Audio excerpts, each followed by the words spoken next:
Hey there, everybody. Pete Pardo here from Sea of Tranquility. Welcome to another episode of Album Homework Assignment. Hopefully, everybody has had their fill of turkey here in these states over the last couple of days. It's Sunday morning. Time to get ready to go back to work tomorrow. But before we do, we got another album homework assignment show for you. We've got in the house today in the captain's chairs, we've got George Lamie and Eric Porter.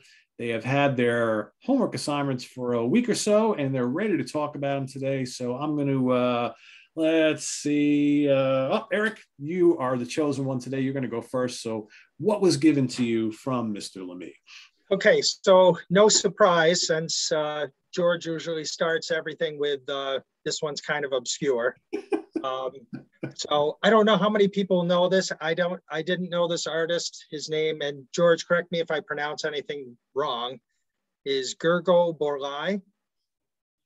And he's a drummer, Hungarian-born drummer, fusion genre. And I have to give George a lot of props. He's kind of been my mentor as I'm delving further and further into fusion. So between his posts and we kind of text back and forth, and he's always given me suggestions. And so like with the album homework assignments, the thing that's kind of interesting is, you have somebody who maybe throws something completely out of your wheelhouse, or you could take the other route and say, I kind of think they might like this, so I'm going to give this one a shot. And I like both approaches. I think they both made for interesting shows. So for this one, when I got the assignment, I really just dove right in.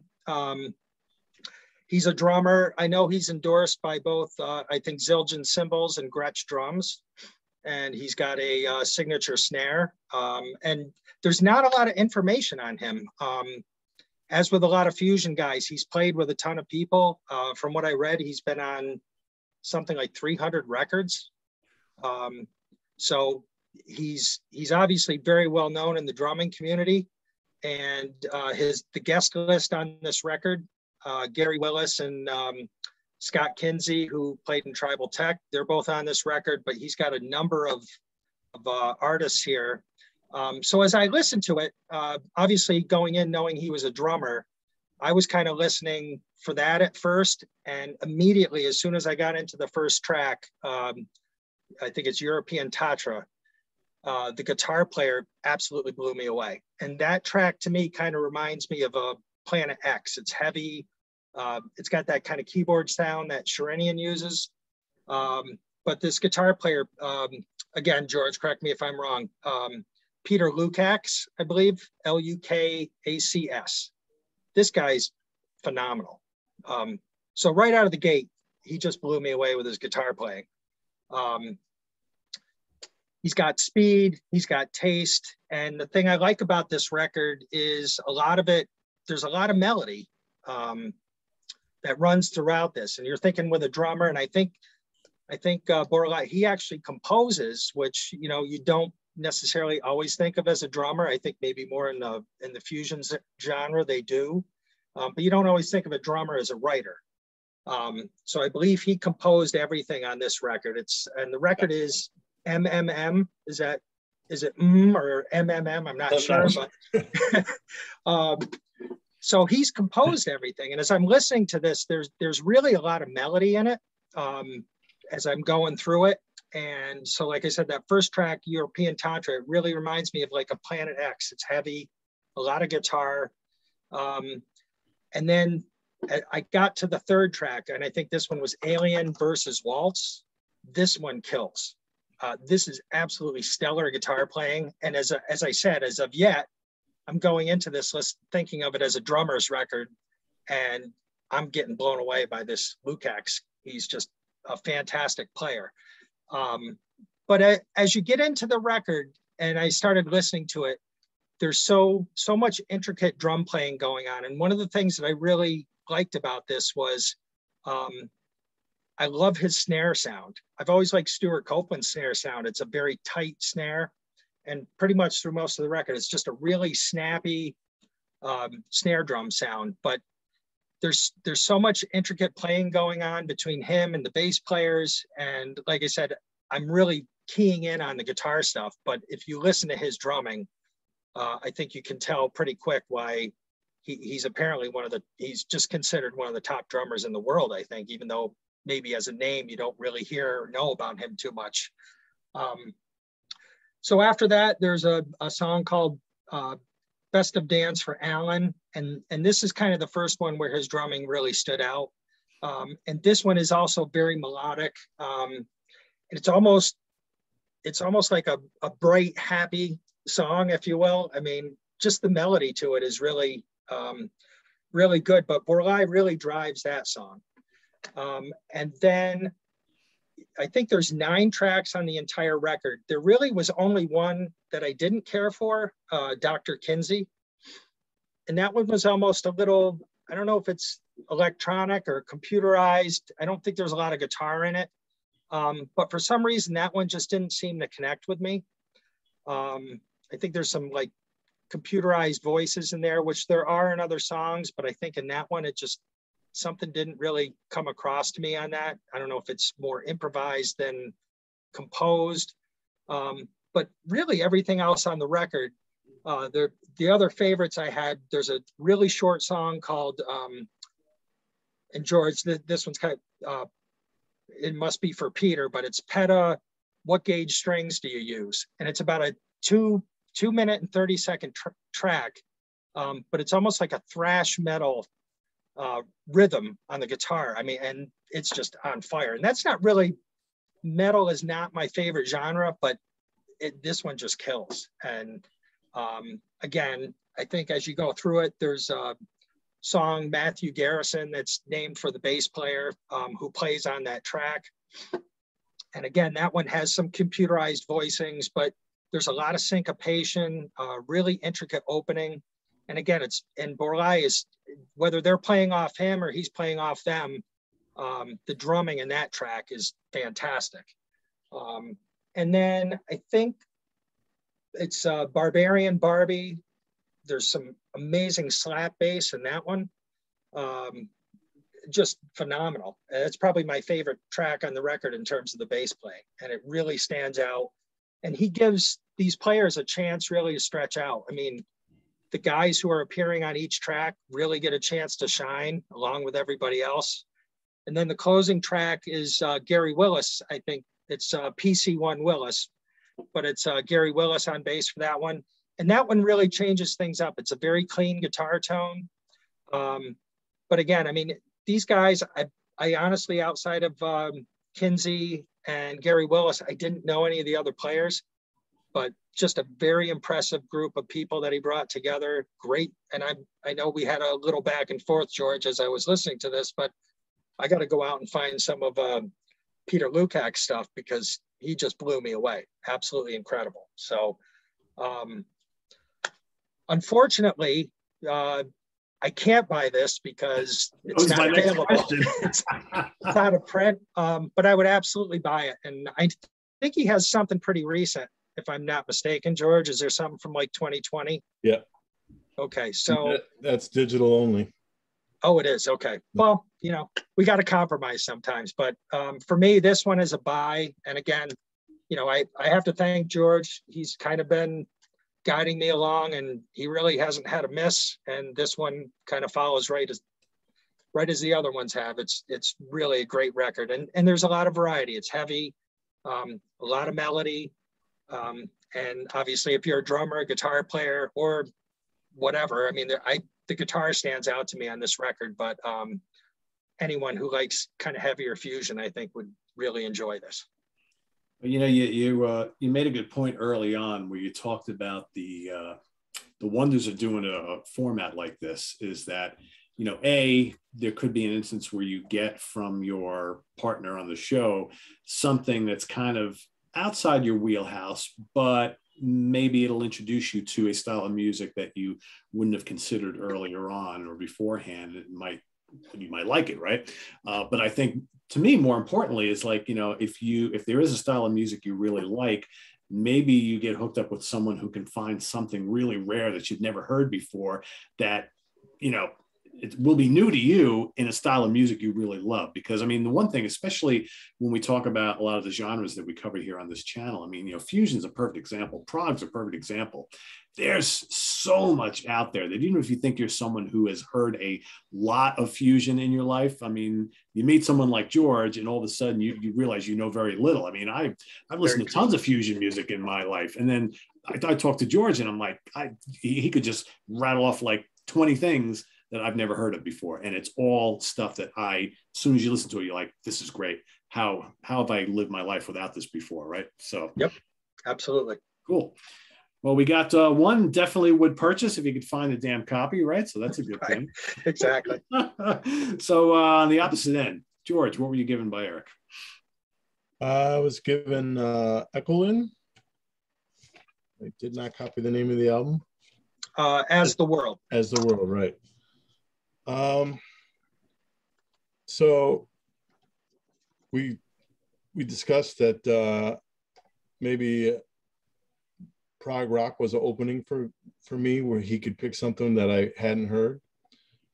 Sure enough, I hadn't heard these guys really. I might have checked out a little bit when Lewis mentioned them on a previous show, but I didn't remember anything. So it opens up with a cool strings and choral vocals intro. I quite like that, but it goes by really quick. Before you get into the first song, title track, it's probably my favorite track on the album. It's up-tempo tune, mostly in 5. Just cool instrumental interlude. It's just the main riff is really cool. Very entertaining track. I like that song a lot. Then you got Uncle. It's a good Gentle Giant-esque vocal parts, kind of. I like that a lot. I actually like the harmony vocals more than the lead vocals on this record. They do a really good job with that. They're exceptional harmony vocals. And I was reading some reviews on, after I had heard it a few times, I went and read some reviews on Prog Archives, and they were saying the same thing, that that's what the band is largely known for, amongst other things, like being part of the 90s revival, one of the more impressive bands in the 90s revival.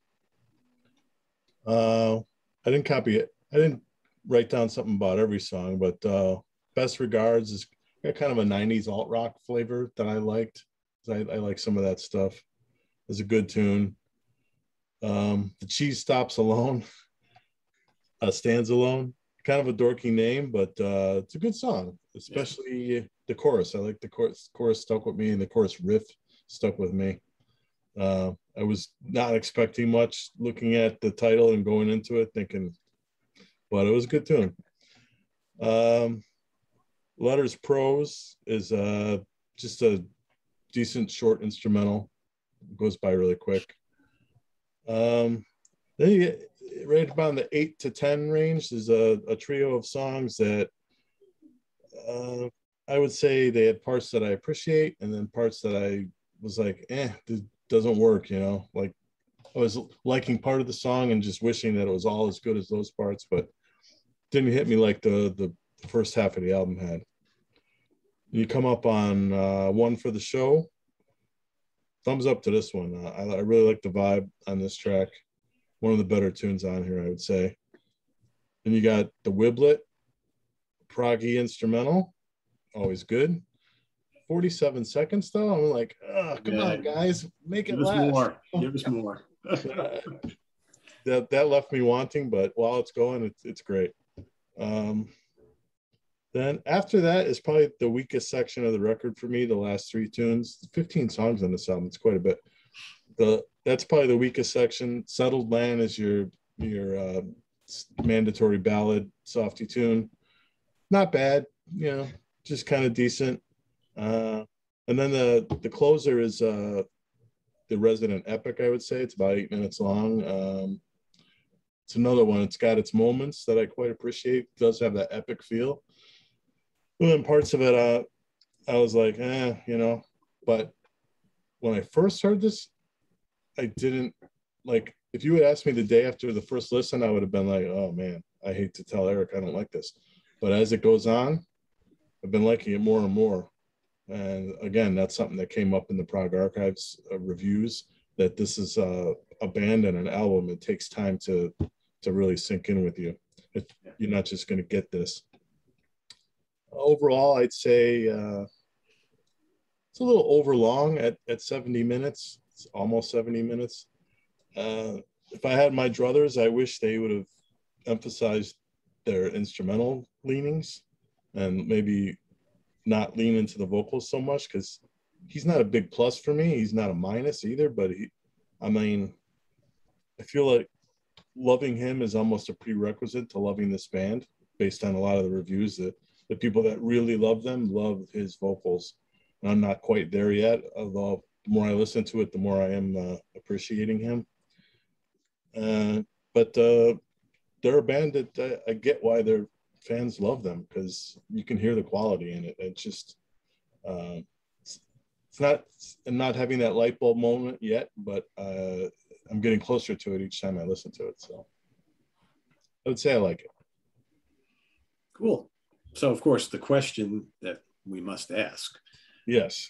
Would you consider buying it? Would you maybe just listen to it online occasionally, or would you kind of forget all about it after the show? Well, I'm not going to forget about it. I may end up getting to where I buy it. Right now, I'm probably good with the files that I have and just learning them, getting into it more, listening to it more, because it's not going to come right away, I would say. Yeah, I mean, they're not for everybody. I think the band means a lot to a lot of us, I guess, who kind of, really latched back onto prog during that era, in the early mid 90s. I think Ray's vocals, I've heard other people talk about how a little bit of a turnoff. I don't know, Eric, I think he's gotten better as a singer over the years, like after that album, right? And that album was their breakthrough, but. Yeah, and I think when him and Brett sing together, I like them combined. I thought that I know George likes some heavier stuff, and I thought maybe Ray has some grit to him. So I thought that might come across, but I was also hesitant because there are a lot of vocals on the record, and I do get the length and I think I'm in the same place as you, Pete. When I discovered them was when this came out. Yeah. So I've kind of been there. I did go back and get the other two that were before it, but I'd kind of followed them. And like you said, it was kind of, oh my God, there's bands that are out there doing this right now. So, catching them at that time. So I was a little hesitant on that. And I thought that might've been a drawback between the length and obviously if you're not connecting with the singer, there's a lot of vocals on the record. So that was kind of that's where I was walking the tightrope with George on that one. I wasn't sure how that would go, but.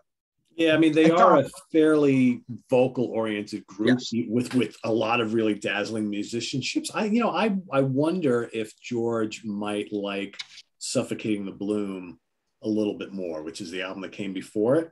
They weren't signed yet. And you have to wonder if maybe the extra vocals on As the World is because they got signed to Sony and they, right. Obviously they were pushed a little bit in that direction. So I don't know. I would say check out Suffocating the Bloom. You may want to check out the My album that Lewis gave Jamie recently, because that's a pretty epic album. There's a lot of vocals on that too, but there's a lot of great instrumental bits on that. So I don't know. They're a unique band. They take their influence from like Gentle Giant, but they kind of do their own thing. So I did think that was the one thing too. I said, I know George and I have had a lot of conversations where the retro thing kind of can be annoying. And I said, that's one of the bands where obviously there is a Gentle Giant influence, but I do think they have their own sound where they didn't go completely like, we're going to try to sound like the 70s bands. I think they had their own thing going at that time too. So, I was hoping maybe that uniqueness would stand out a little bit versus giving them something that was, these guys sound like Yes or Genesis or whatever. I think they kind of have a little niche that's theirs, Yeah, I don't feel like they hit you over the head with the retro thing, like say maybe Wobbler does. It's more they embrace some of the facets, but it doesn't sound like a turned out of that factory, Yeah, they have a modern edge to them, I think. Yeah. Yeah. I definitely hear some 90s in it. I mean, it's a product of its time. Yep, absolutely. Cool. Well, hopefully you explore a little bit more of their catalog. I think most of their albums are really good. Yeah, there's a couple of they have a couple of more straightforward albums. I think like Cowboy Poems Free comes to mind as more of a straightforward. It's got some proggy bits, but it's more of a rock album, I think. But the last couple they've done are pretty intricate, pretty interesting. So really good band. But yeah, you're not going to get Ekelund overnight for sure. So, but if you kind of, if As the World intrigued you enough, I'd say investigate some other albums, especially the My album and especially Suffocating the Balloon. Those might be good places to go next. Yeah. Cool. As for that album by the drummer, or whatever it is, I would like to hear that as well. So, George, is that on the stuff that you sent me? It could very well be, yeah. I'm gonna have to look. Yeah, I didn't look at every single thing that's on there, so I'm gonna do that. So yeah, he put it out himself, and it was like 2010. So, no hard copies remain. No, long gone, right? Yeah. Yeah. Cool, excellent. Well, there we have another episode of Album Homework Assignment. We got 2 positive reactions here, which is always good to see. So I want to thank Eric and George for giving and doing their homework, as always. This is fun. And stay tuned for another episode of Album Homework Assignment next Sunday. Not quite sure who that's going to be yet. I've got a bunch of people working on things, so but I'll announce that during the week. So thanks everybody for watching. Visit us on the web at www.seaoftranquility.org. We're on Facebook. We're on Twitter. More importantly, we're here on YouTube all the damn time. For Eric Porter and George Lamie, I am Pete Pardo. Thanks. Enjoy the rest of your Sunday, everybody, and see you real soon. Take care.